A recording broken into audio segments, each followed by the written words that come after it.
Hi అండి, నమస్తే. పూర్ణాలు తయారు చేయడం అండి. ఇది మైదా పిండిను గోధుమ పిండితో పైపోతతోటి పూర్ణాలు తయారు చేస్తామండి.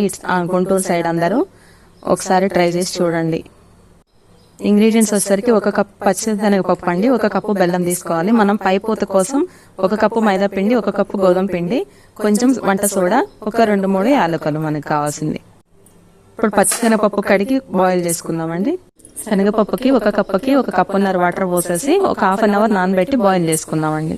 పప్పు బాయిల్ అయ్యేలాగా మనం బెల్లం కరగబెట్టుకుంటామండి. కొంచెం బెల్లం వేసేసి కొంచెం వాటర్, ఎక్కువ వద్దండి, కరిగితే సరిపోతుంది.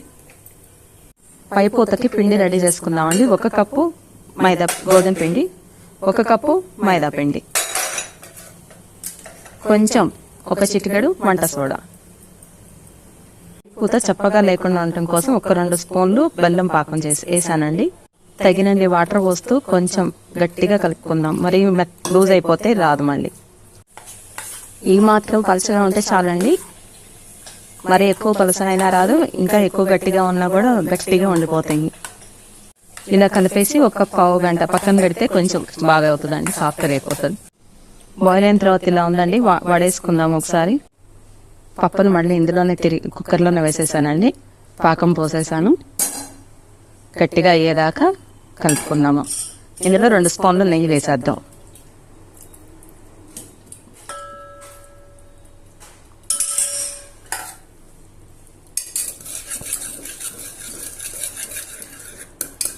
కొంచెం పప్పు గంటతోటి ఇట్లా మెరుపుకుంటే మెత్తగా అయిపోతుంది. బాగా ఉడికిన తర్వాత కొంచెం యాలకులు పడేసి ముండయ్యే తర్వాత తీసేసుకోదాం. ఈ మాత్రం గట్టి పడితే సరిపోతుందండి. కాకపోతే దగ్గర నుంచి కలుపుతూ ఉండాలి. చేతుల మీద చిందులు పడతాయి, కొంచెం చూసుకోవాలి. ఆయిల్ కాగిందండి. పూర్ణాలు ఖచ్చితంగా 9 వేయండి 1 గ్లాస్ పప్పుకి. పిండి రెడీగా ఉంది. ఒక్కసారి కలుపుకొని పిండిని ఇలా పట్టుకొని తోకలు రాకుండా చూసుకోవాలండి. తోకలు అంటే మన చేతమ్మటివి వేసేయడమే.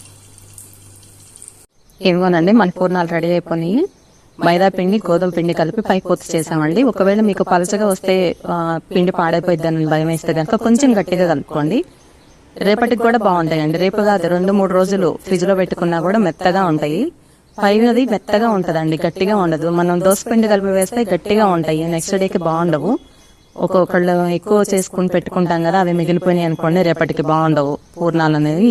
ఇవైతే ఈ పిండి పైన కనుక కలిపితే రేపటికి బాగుంటాయి, ఎల్లుండి కూడా బాగుంటాయండి. ఫ్రిడ్జ్ లో పెట్టండి, బాగుంటాయి, మెత్తగా ఉంటాయి. అంతే.